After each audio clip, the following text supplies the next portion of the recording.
stiamo parlando ormai di un sentimento comune che tutti coloro che sono all'interno delle istituzioni pubbliche, sia che sia amministrazione, ma anche le organizzazioni e gli utenti, che sono le imprese agricole, sentono l'esigenza che dopo tanto tempo ci sia una programmazione e un'idea di agricoltura in Sardegna.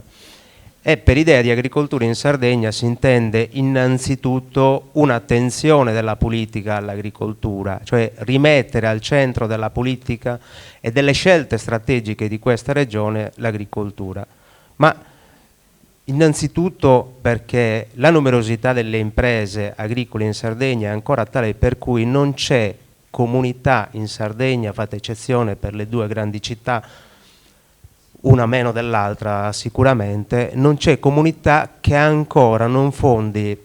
il proprio tessuto economico e conseguentemente sociale sull'agricoltura. E questo è un dato estremamente importante per una realtà come la nostra, perché poi in funzione di quella che è l'attività agricola si attivano i circuiti virtuosi, quelli economici, ma con l'impoverimento dell'attività agricola purtroppo si stanno attivando anche i circuiti viziosi, uno fra tutti lo spopolamento. Allora, se si vuole contrastare lo spopolamento è difficile, perché fa parte anche di dinamiche demografiche, economiche, che affrontare adesso ci porterebbe lontano come discorso. Però se si vuole arginare un fenomeno come lo spopolamento, allora è da quelle attività che sono radicate, presenti nel territorio, che occorre partire.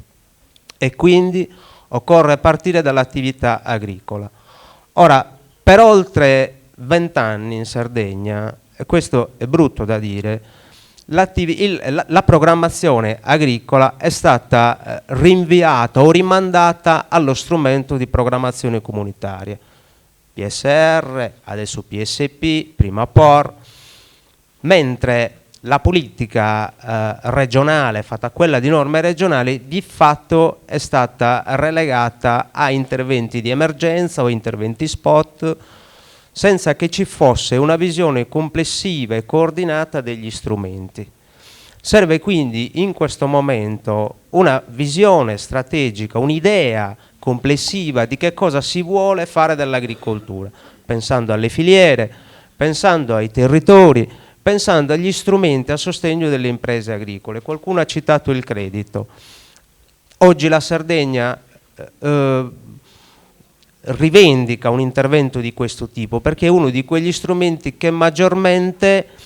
delineano quella che è la natura di tipo imprenditoriale di un'impresa, cioè un'impresa è tale per cui se ha anche rapporti con le banche, se ha un giusto livello di indebitamento, se ha cognizione di quelli che sono gli strumenti finanziari a propria disposizione. Noi siamo tornati all'anno zero in Sardegna, rivendichiamo e rimpiangiamo quelli che erano i vecchi strumenti di credito agrario. Poi per ragioni di tipo normativo, per le leggi collegate col diritto bancario, non si è più fatto credito agrario. Però questo per esempio è uno di quegli strumenti che servono e sono necessari oggi per parlare di politica